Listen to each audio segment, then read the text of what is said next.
Cette troisième et dernière table ronde, je vous avais promis qu'on allait parler de temps désynchronisé et de la diversité des temps et de leurs échelles, mais notamment face au temps accéléré, qui était plus spécifiquement la thématique qu'on a souhaité investir, avec le sentiment d'accélération de notre époque, qui concerne aussi bien l'art que la vie de tous les jours ou les écosystèmes, et qui atteint une accélération qui atteint aujourd'hui ses limites, parce qu'à force d'accélérer, on arrive à saturation, c'est-à-dire que si l'art accélère dans sa productivité, il devient une mode et il perd son sens et il ne fait plus œuvre. Si le monde accélère au-delà de la capacité de fonctionnement des écosystèmes, c'est le collapsus, là aussi, et de même que l'accélération de notre vie quotidienne avec une accumulation de plus en plus intense de stimuli qui nous assaillent, font qu'on n'arrive plus à y répondre et on sature là aussi. Donc la question qui se pose maintenant, c'est comment on calme le jeu. Et on va essayer d'y répondre aussi en explorant les travaux de nos invités. Donc tout à l'heure, on a un peu triché parce qu'on était censé le faire en anglais et on a fait toutes les questions en français. Donc par mesure de rétorsion, Lara Almessegui, qui vient d'arriver d'Espagne, fera sa présentation en anglais. Et ensuite, Philippe Huneman, qui est philosophe, et Luc Abadi, écologue, interviendront respectivement avant de passer aux questions. Et du coup, je vais tout de suite donner la parole à Lara. Hello. Well, thanks for the invitation. I will try to say something about time. I'm not sure if I'm an expert. My work has been developed while thinking always about places and sites, so I'm quite an expert in sites more than in time. I work with places mainly because when I am in a city, when I'm somewhere, I look around and what I see is a lot of construction, a lot of architecture, a lot of design, a lot of construction, and more design. And this doesn't help me feel very well. That gives me quite a claustrophobic feeling. And I have developed my work as a reaction to this over-construction that seems to surround me since many, many years ago. Wherever I am, there are buildings. So I will show you some projects that I produced trying to offer an alternative to this over-constructed world. The first project I wanted to show you is very old. I made it in a market in San Sebastian. I was invited to do an exhibition there, and it was this building. I was a bit shocked having to do an exhibition there because the market was scheduled to be demolished. It was going to be torn down, and well, it's very sad. It's a quite wonderful building. I hated that demolition, and what I did was refusing to be part of the show, and instead of showing there, start a project that consists on making a renovation of a building. Renovating the building as a way to say, I am standing against this demolition, I'm standing against the plans from the city, I am against this development, I am against the real estate investment that goes with this demolition. I was also trying to say that I am not an artist busy producing artworks in my studio that travel to the exhibition space, but I want to work with the place and the real problem of the place. That's another project I also did a long time ago. It consists on digging, going every day to an empty lot, and without asking for any permit, just be there and dig, do an excavation, as a way to know more about the place, to learn about the place, to spend time in the place, and also to position myself towards the subject I was trying to study. One day I went digging, and what happened is that the excavators were there, the developers were there, and they had flat all the land, and the hole was gone. The project was over, just because it was the time to start the new construction. I was a little bit more efficient with another project in Madrid some years after, where I invited a group of people to visit a tunnel under construction. Tunnel visits, there are many. We have seen a lot. There are a lot in Paris. What was special about this visit is that the tunnel was not finished. The excavators were working in the tunnel every day from Monday till Saturday. And just on Sunday, when the machine stopped, I would be allowed to go with a group of people and stand there on what is called the head of the excavation. The head of the excavation is the place where the machines are really advancing, and it's the Earth that has been there since 80 million of years ago, something like that. And it was gonna be removed the day after, actually. So we were looking at this thing really before it is destroyed. That's work I did on an abandoned water tower and trying to deep in the knowledge of the place. What I proposed this time was to identify all the construction materials used to build the water tower. There were 50 cubic meters of brick, 12 cubic meters of stone, 4 cubic meters of brick, and a bit of iron. And then, what I did, I borrowed the materials. So these are the 50 cubic meters of brick, the 12 cubic meters of stone in the foundations you don't see and here, and the 4 cubic meters of concrete. What the project was trying to talk about is about what is a building before it's constructed, its construction materials, and what are these construction materials, and what are the amounts. So this project made me think about the past of the building before it's built, and the future of the building, the future of the construction and the architecture when it gets demolished in the faraway future. With this same idea, I did a project at the inside of an exhibition space. This is in the Frac Bourgogne in Dijon. And again, I identified all the construction materials used to make the art center, how many bricks they were, how much stone, how much plaster, how much iron, how much sand, cement, even the paint, the tiles, and then we get it into the exhibition space. Again, it's a reflection on the origin of a construction and the end of a construction, with a small anecdote that if a building has to carry the materials used to build it, it might collapse, because construction materials are pretty heavy, as you can imagine. With this list of construction materials, I sometimes are not allowed, basically, to show the materials, so then I just write them on a list. It's a little bit less dirty, which is important if you are in a monumental building like this villa, which is built by Mies van der Rohe. It's a modern historical villa and certainly a monument. Strange enough, there is not so much glass and iron as you would have expected. If I just do a list of construction materials, I can go even bigger than a building, and then I can allow myself to calculate the materials of one of the most exciting, crazy, large cities in the world, like Sao Paulo. Again, this list is thinking about what happened with a city when it's not a city anymore. And that's one of my last calculations. This is not a building. In this case, we are talking about an island, Spitsbergen. It's an island in the Arctic that belongs to Norway. The island is threatened by mining projects. There are coal mines now, and they plan to open a new big coal mine in a glacier. I thought to identify all the rocks of the island was a way to talk about what the island is made of, and also refer to the destruction of the island through mining, and also refer to the composition of the island. When the land was generated, what would it be? We need young now, but something like 400 million years ago, or something like that. This is a work I did in Belgium. This building here was scheduled for demolition. Yes, this here. And what I did, I had an arrangement with the demolisher. He would keep all the rubble for me. So this is called the rubble mountain.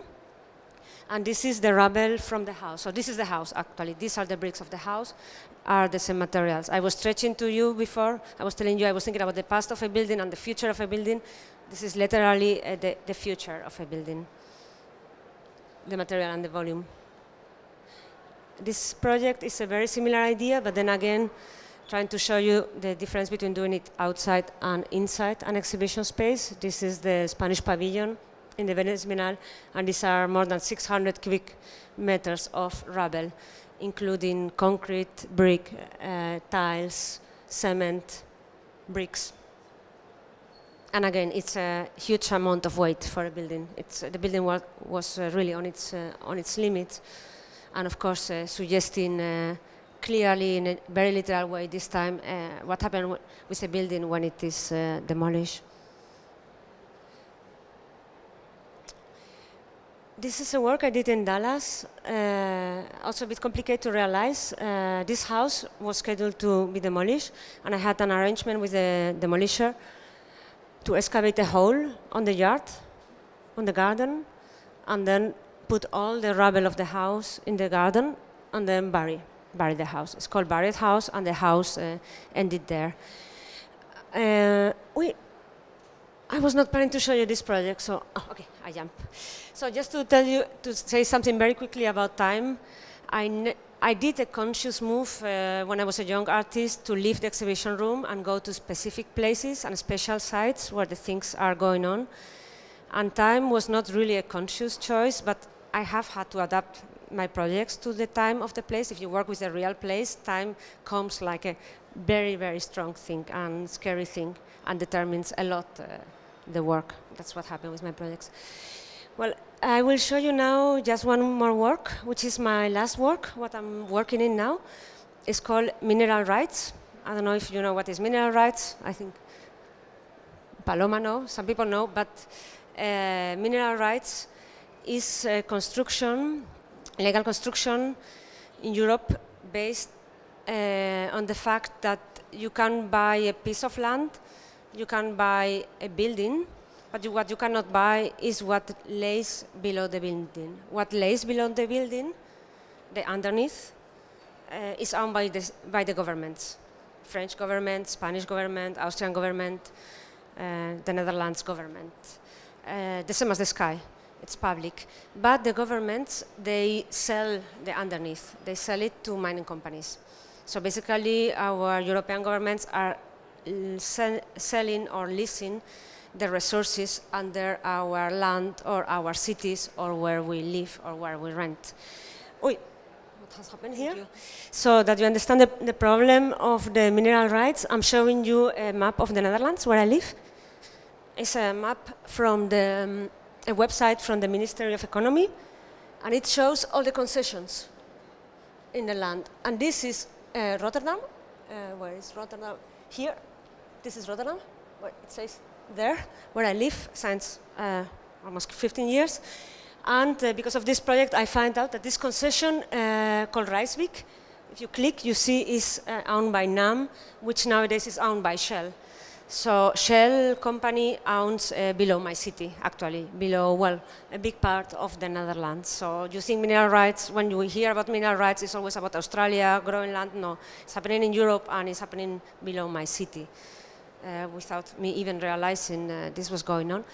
So this pushed me to start a project where I acquire mineral rights, not of oil or petrol, but of iron, as a way to protect it and make sure no one else can have them. So what I am showing you is a map of Norway and the square area. So this map has all the mineral rights in the country, and this is, if you zoom in here near Oslo, a square area of 1 square kilometer, and that's me. I got these mineral rights of an iron deposit. Well, this is the images of the area. It's extremely beautiful, like all the land, most of the land in Norway. And my mineral rights are for 9 years. They are called exploration mineral rights, so I'm obligated to do geological exploration. And as a result, because I have these mineral rights, because they are exclusive, you cannot have them, Shell cannot have them, ArcelorMittal cannot have them, they are protected. Basically, that's what I'm doing with my project. At the same time, I make people be aware of this construction of the ownership of the underneath. Thank you.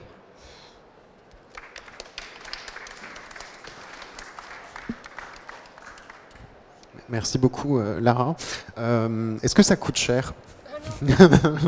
No, actually no. It is like if you renovate your passport, you pay a bureaucratic fee, so it costs 110 euros a year. Which is more like the administration fee. Ok, bon, on n'a plus qu'à se cotiser, on rachète la Norvège. Le sous-sol uniquement. Oui, mais quand même. Parce que si on rachète le sous-sol, comme au-dessus c'est pas exploité, du coup, bon. On va continuer. Bien, bonjour à tous. Donc je vais essayer de vous donner une petite vision de cette notion de temps et d'accélération du temps du point de vue de l'écologue. Donc la première idée que je voulais développer, c'est qu'en fait dans le monde vivant, dans un organisme, dans un écosystème, on a en fait une coexistence de temps extrêmement différent, depuis le temps court, qui permet à un organisme de s'adapter à un changement de l'environnement immédiat. Je voulais illustrer par exemple le fait qu'un chloroplaste, un chloroplaste est capable de cette usine qui permet de transformer le CO2 de l'atmosphère qui nous pose problème en matière organique, est capable de réagir de façon quasi instantanée à des variations de CO2, à des variations de lumière. Vous avez des adaptations beaucoup plus longues qui suivent le rythme des saisons. Et vous avez, quand on regarde une forêt par exemple, des dynamiques qui sont extrêmement longues, qui se comptent en décennies. Et donc dans une certaine mesure, on pourrait dire que les êtres vivants, au fond, c'est une forme de coexistence de différentes échelles de temps. Et quand on est écologue et qu'on s'intéresse au fonctionnement de ces systèmes naturels, on passe son temps finalement à essayer de combiner les différents processus qui jouent à ces différentes échelles. On parle de changement d'échelle de temps, de changement d'échelle spatiale. C'est un des gros problèmes en réalité de la science moderne, de l'écologie moderne. Alors je disais tout à l'heure que cette capacité finalement à cumuler des réponses à des temps différents pourrait laisser penser que finalement ce sont les variations de l'environnement, les changements de rythme de l'environnement qui pilotent en réalité les changements de rythme et la dynamique du vivant. Alors évidemment c'est vrai, mais c'est aussi faux. C'est-à-dire que le vivant a aussi une capacité extraordinaire à modifier finalement le jeu de contraintes, y compris temporelles, qui pèsent sur lui. Si vous regardez par exemple comment se développe une forêt sur le temps long, eh bien vous vous apercevez que la modification par la simple présence de tel ou tel organisme en forêt change les conditions de l'environnement, la lumière par exemple, ou des choses comme ça, qui fait que la plante qui s'est installée et qui change l'environnement ne peut plus se régénérer. Et donc laisse obligatoirement la place à un autre type d'organisme. Une espèce de mécanique infernale. Dès qu'un organisme est présent, il change activement ou passivement les conditions de l'environnement et rend sa présence de plus en plus improbable.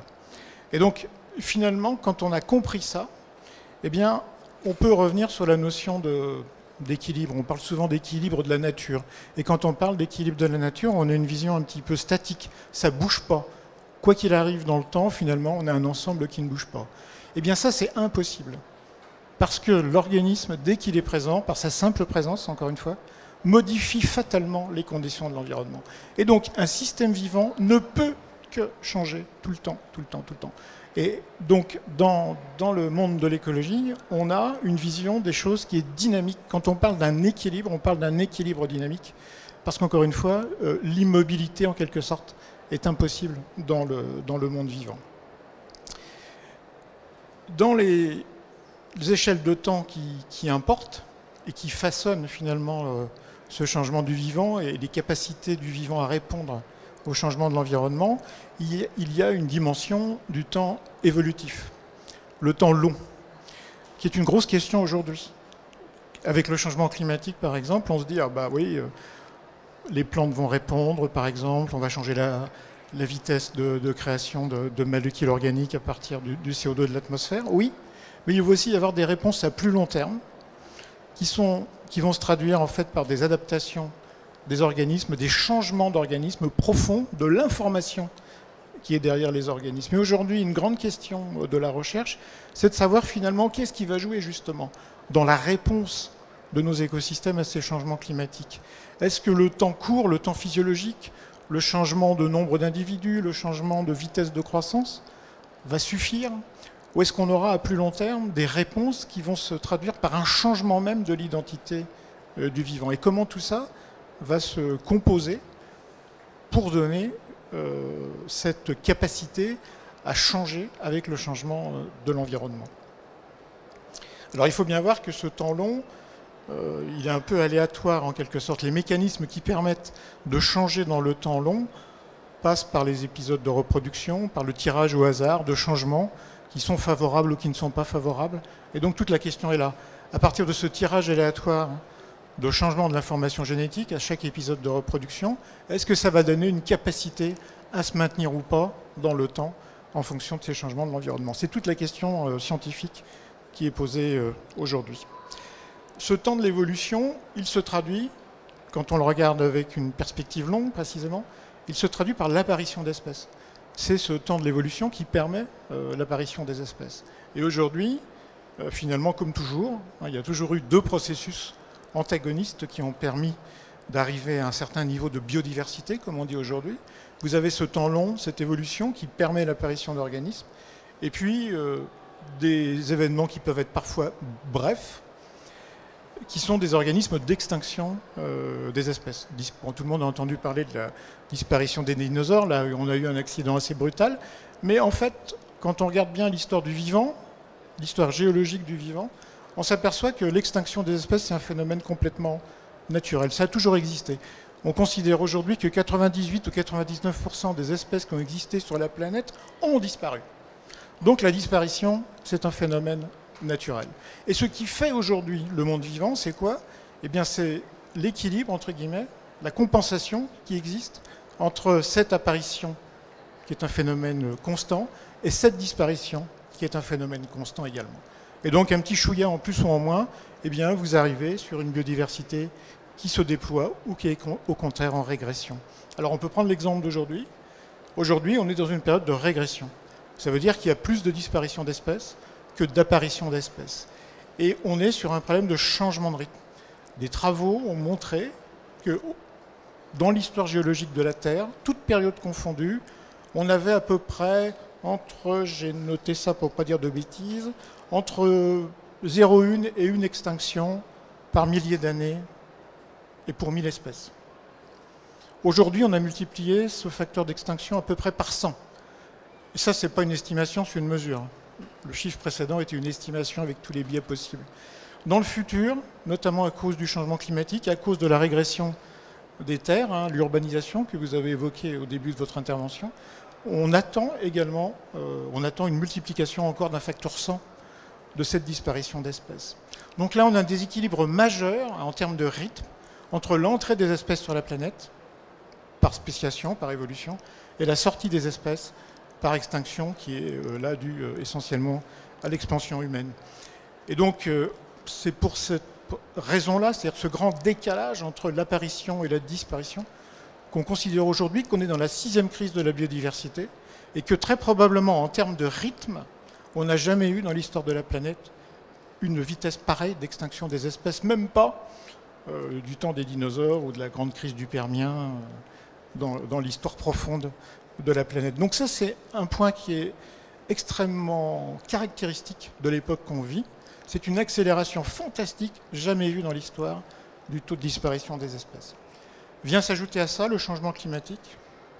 Le changement climatique, c'est quoi pour nos régions? Ce sont des zones de température et de pluie qui se déplacent. Chez nous, c'est vers l'hémisphère nord, donc les zones climatiques se déplacent vers l'hémisphère nord. 1 degré de température moyenne en plus, ça donne 160 km de migration vers le nord, en gros, des zones climatiques. Donc aujourd'hui, les êtres vivants doivent bouger à la même vitesse.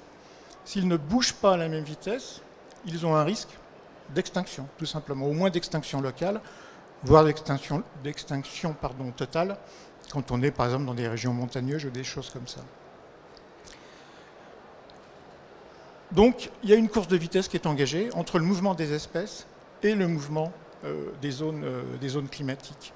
Mais si toutes les espèces ne bougent pas à la même vitesse, comme chaque espèce contrôle la voisine en quelque sorte, c'est pour ça qu'on n'a pas des explosions énormes d'espèces, chacun joue le rôle de compétiteur en quelque sorte vis-à-vis du voisin.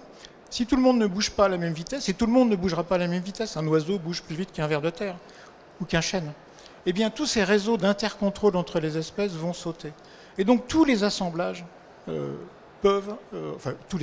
partie des assemblages, des relations qui existent entre les espèces, une partie des facteurs de contrôle réciproques des espèces les unes sur les autres, peuvent sauter. Et donc on va s'attendre à des brusques accélérations de la dynamique des populations, c'est-à-dire que transitoirement, certaines espèces vont se multiplier très fortement, parce que plus personne ne les contrôle, et peuvent même éventuellement devenir des espèces invasives. Donc là encore, vous voyez que on est bien sur un problème de temps.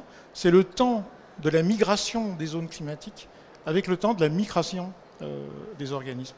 C'est pour ça qu'on parle beaucoup de corridors écologiques, de continuité écologique, pour essayer de faciliter le mouvement de ces espèces.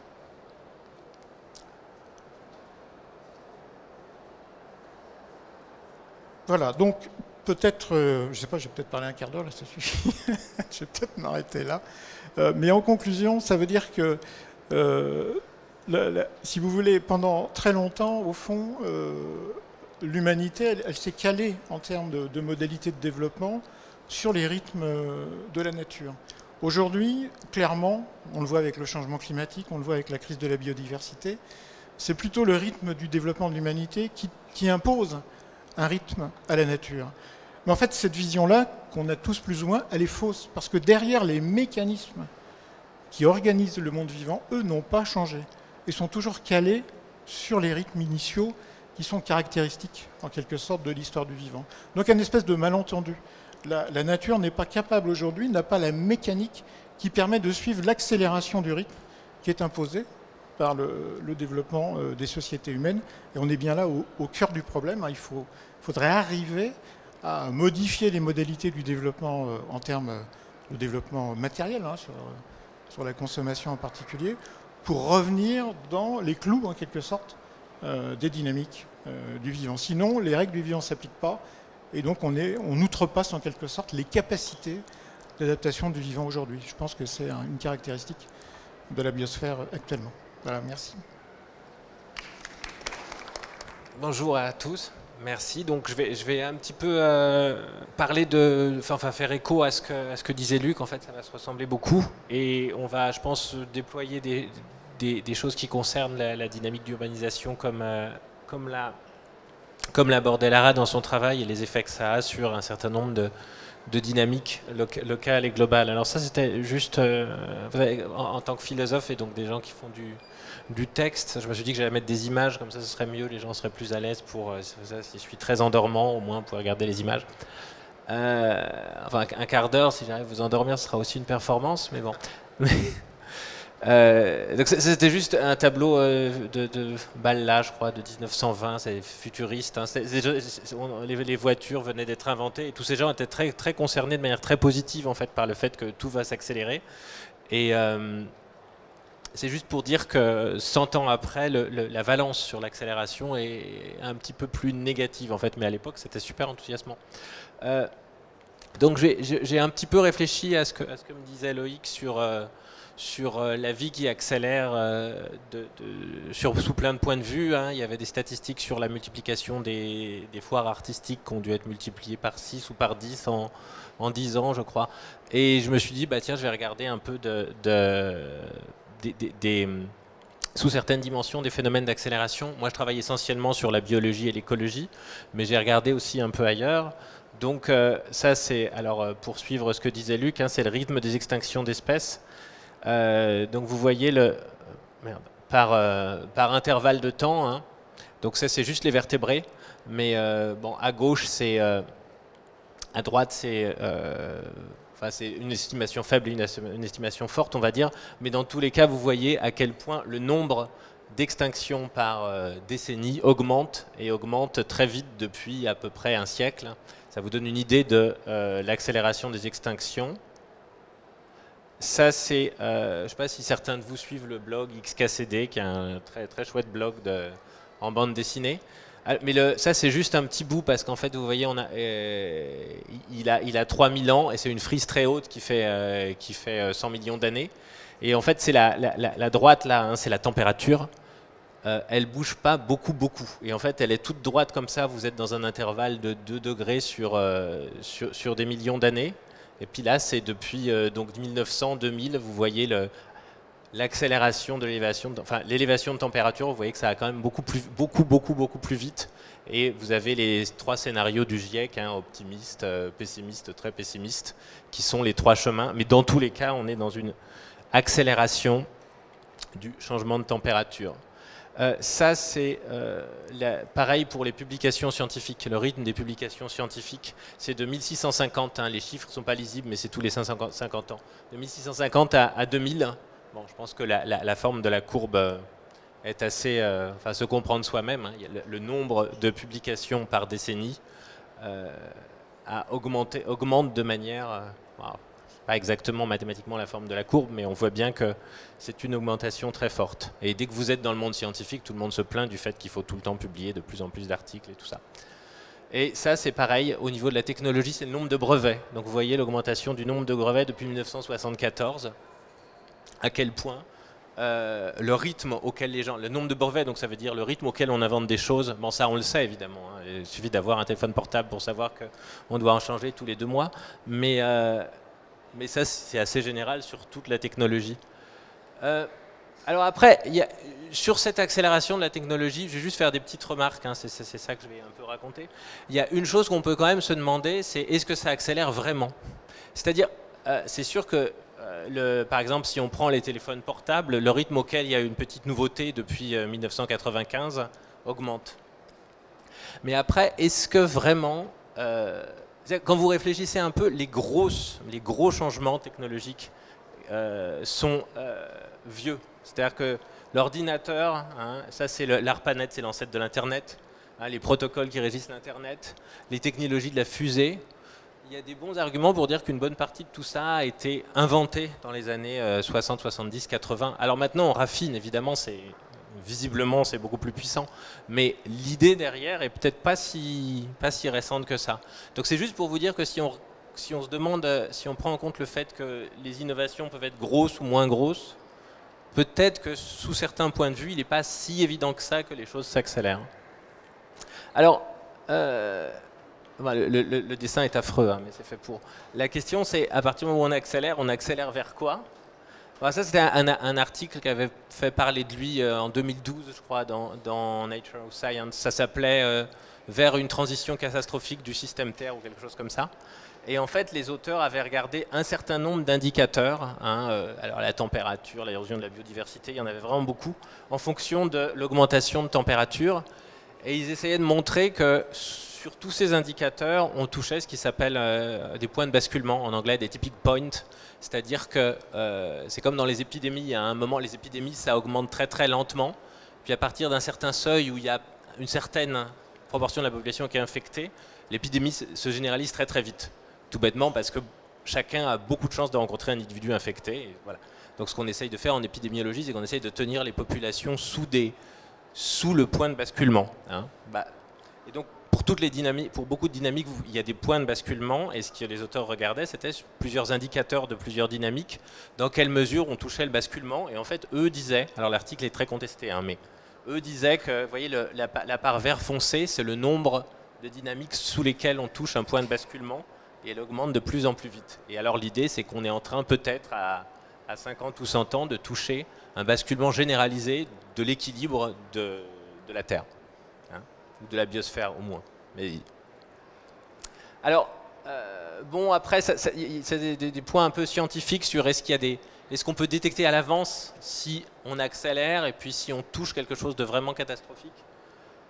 Il y a des grosses questions dessus parce que c'est pas du tout évident. Et alors, curieusement, l'un des signes qu'on est en train, dans une dynamique, de toucher un point de basculement, il a été avancé que l'un des signes, c'est que le régime tout d'un coup ralentit. Ça se met à ralentir pendant un certain temps. Et là, par exemple, quand pour la désertification, vous avez un écosystème et puis changement climatique, augmentation de la température, est-ce qu'on va vers une désertification? Et en fait, l'un des signes de ça, apparemment, c'est que à un moment donné, les dynamiques vont ralentir. Et c'est l'un des signes du fait qu'on risque de switcher vers un régime désertique, hein, à partir, je sais pas, d'un régime marécageux, d'autres choses. Voilà. Alors, les 2 points que je voulais dire maintenant, c'était mais qu'est-ce que ça fait en fait qu'une dynamique accélère? Je pense qu'il y a deux choses que je voulais souligner qui sont assez proches en fait de ce que disait Luc. Donc ça va être la première chose, c'est l'effet sur les feedbacks. Alors les feedbacks, c'est ou les rétroactions hein, en français, c'est quelque chose d'absolument fondamental pour que les systèmes soient à l'équilibre. L'idée de base, c'est le thermostat. Vous avez un chauffage, vous montez la température. Il y a un petit dispositif qui fait que quand la température atteint un certain point, ça va couper le chauffage et puis donc vous n'allez pas monter infiniment. Et quand la température redescend, le même dispositif relance le chauffage. C'est un feedback négatif, c'est-à-dire que ça vous permet, quand vous augmentez trop, vous diminuez, quand vous diminuez trop, vous augmentez.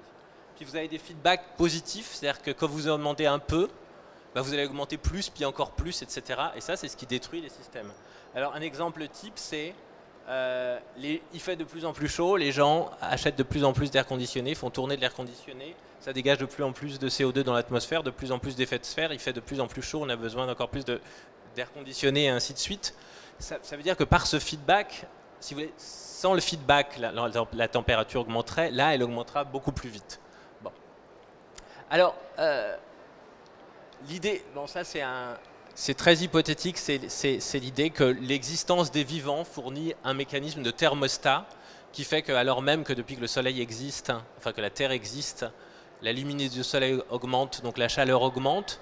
Depuis que la vie existe, la chaleur n'a pas énormément bougé. Et il y a une thèse qui s'appelle l'hypothèse Gaïa, qui est contestée, mais peu importe. Mais l'idée, c'est que la vie va réguler comme un thermostat la température de la planète. Et si vous réfléchissez 2 secondes, si ça marche, mais si la température de la planète augmente très très très vite pour tout un tas de raisons, le régulateur n'aura pas le temps de réguler et ça va en quelque sorte détruire le fonctionnement du système, faire passer à un autre système. Donc l'idée, c'est que l'accélération, c'est un phénomène qui peut mettre en cause les feedbacks, c'est-à-dire les mécanismes qui permettent d'assurer l'équilibre d'un système. Le deuxième point, c'est aussi une chose que disait Luc, et puis je m'arrêterai là, mais c'est l'idée que dans le monde vivant, il y a des choses qui sont à des échelles de temps très différentes. Et c'est absolument nécessaire. C'est-à-dire que par exemple, quand je réagis à une certaine vitesse, mais mes cellules et mes neurones réagissent beaucoup plus vite. Si mes cellules ou mes mouvements, par exemple, réagissaient à la même vitesse que je réfléchis, on ne serait plus là, il n'y aurait pas eu plus de vertébrés, plus rien depuis très très longtemps. Il faut que ce soit découplé, c'est très important. C'est-à-dire qu'il faut qu'il y ait des dynamiques comme en rouge en bas qui aillent très très vite, puis d'autres qui, comme en jaune, qui soient très très lentes. Or, si les dynamiques du haut se mettent à aller de plus en plus vite, par exemple, si les échelles de temps collapsent les unes sur les autres, on va se mettre à avoir des phénomènes qui ne sont pas du tout les phénomènes qu'on connaît.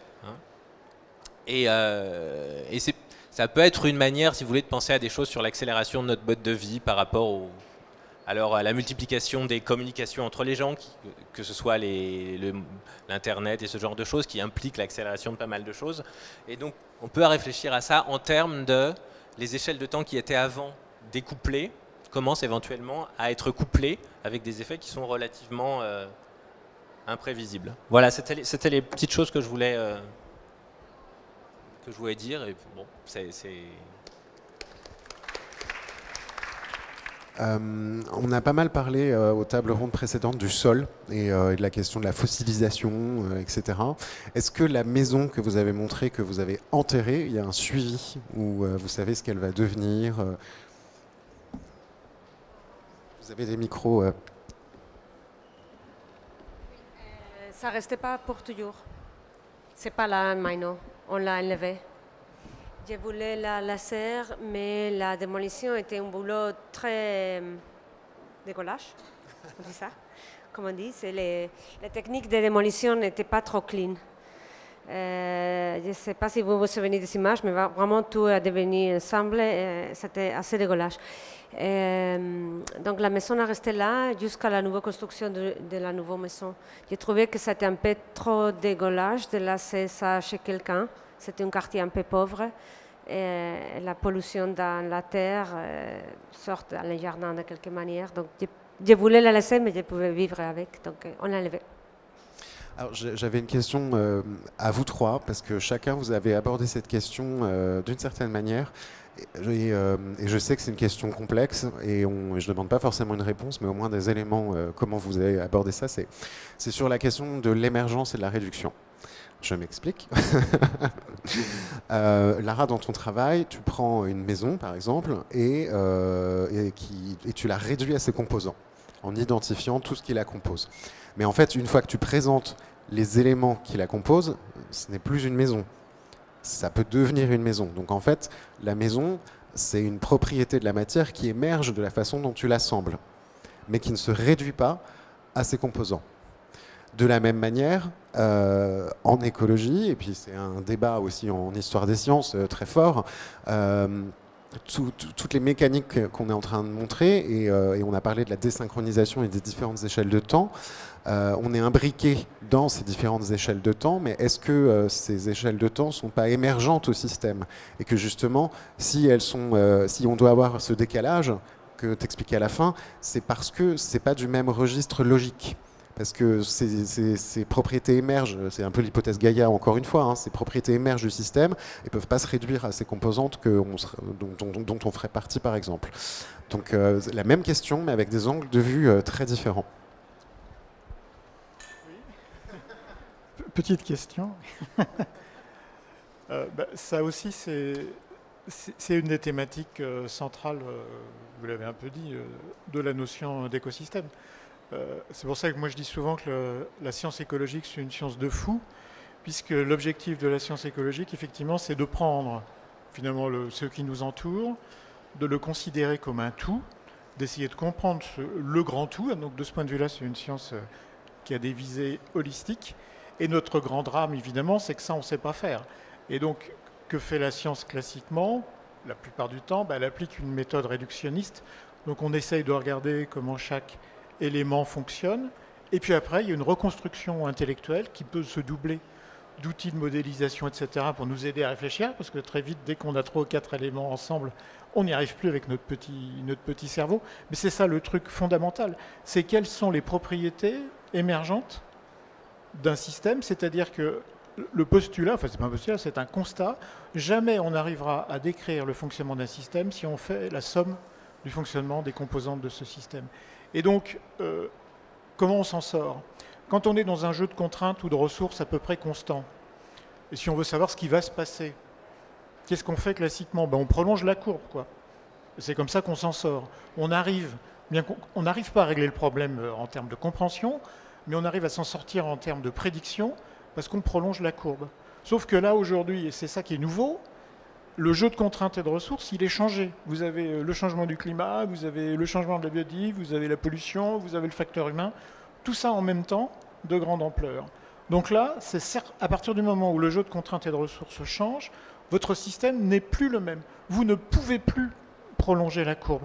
Et donc c'est là la grande difficulté de la prédiction aujourd'hui, et ça veut dire qu'on est obligé de se coltiner la complexité. On ne peut plus raisonner de façon statistique, on est obligé de descendre dans le détail. Et ça, évidemment, c'est un point qui est colossal. Et du point de vue intellectuel, c'est extrêmement difficile à faire. Et ça a été signalé par Philippe. Ce système, il fonctionne par interaction dans tous les sens. Il y a des boucles de rétroaction. Et par exemple, quand on regarde aujourd'hui le lien entre le climat et le vivant, qu'est-ce qu'on voit? On a un début de compréhension sur l'impact du changement climatique sur le monde vivant. On essaie de prendre en compte justement cette complexité, mais pour l'instant elle est caricaturale dans les modèles. Et pour l'instant, on ne prend pas en compte les feedbacks. C'est-à-dire qu'on n'a que la moitié du système. Ce qui veut donc dire que nos prédictions ont toutes les chances de ne pas être exactes. Et on a un mal fou à identifier les effets de seuil, les définir, et les phénomènes de percolation. Mais justement, du coup, est-ce que c'est pas là où on peut avoir recours à l'imaginaire? Et d'où la question de l'art, c'est-à-dire que, alors je sais que là on sort des clous de la méthode scientifique traditionnelle, mais c'est ce que nous impose la systémique, parce que là on est en train de parler d'analyse systémique, donc comment on analyse un système et on le compose, et c'est au-delà de nos capacités intellectuelles d'une certaine manière, ou même des modèles informatiques. Alors que, en prenant des grosses hypothèses de faussaires, on peut le toucher par l'imaginaire. Et est-ce que, d'une certaine manière, c'est pas aussi ce qui a toujours fait l'art, d'aborder quelque chose de global avec cet objectif d'être universel en droit et de proposer une idée ou un percept qui peut être global. Et là, on peut avoir un échange fructueux entre les approches scientifiques et artistiques. Question pour Lara. Wow, une grande question. Oui, la réduction. Beaucoup de questions là. Oui, moi je crois beaucoup aux détails, en fait. Je crois que c'est une des choses que les artistes font assez bien, assez mieux que les architectes, par exemple. Se rapprocher beaucoup au sujet. Et peut-être moi, je me rapprocher tellement que je vais en bas. Pour moi, ça c'est une chose typique des artistes et j'aime bien. Donc j'espère que je ne réduis pas trop. Bien sûr, avec mes calculs de matériaux, j'ai fait une réduction, ça je suis d'accord avec vous. Mais quand je parle des matériaux, déjà je demande l'attention sur une partie du bâtiment où on ne regarde pas trop, on ne pense pas trop. Et en plus, je crois que quand je montre mes listes de matériaux, presque tous les publics, surtout les hommes, pensent il manque ça, il manque le cuivre, il manque l'eau, il manque la force de travail, il manque l'énergie, il manque les machines, les camions. On pense beaucoup à tout ça que je n'ai pas calculé. Et c'est là qu'entre la question de l'imagination, la critique du public. Donc je crois qu'on commence à réfléchir beaucoup sur les bâtiments et la construction quand on commence à se fâcher avec moi parce qu'on trouve des choses qui manquent dans la liste, en fait. Je crois à ce pouvoir du public. Ouais. Mais comme par hasard, les choses que tu évoques manquer dans la liste, c'est ce qui fait le système. C'est-à-dire là, tu as listé les objets et pas les interrelations. Et c'est l'énergie et de leurs vecteurs qui créent ces interrelations, qui font passer à l'émergence de la maison, pour reprendre cet exemple. Mais du coup, c'est assez intéressant que ce soit justement ça qui soit interrogé, parce que c'est justement ça que l'écologie essaye d'analyser aussi. Et c'est justement ça qui nous pose tant de problèmes aujourd'hui. Je vais arrêter avec mes questions et maintenant on va prendre celles de nos camarades. Est-ce qu'il y a des questions ?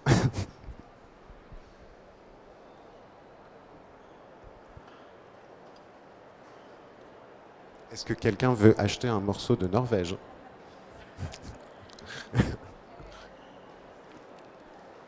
Ah, c'est pour acheter un bout de Norvège, d'accord. J'ai une question pour Lara. Je veux savoir si vous pensez que l'art vraiment peut aider la conscience. Quel est le degré de pouvoir l'art a pour sensibiliser le public aux problèmes du climat?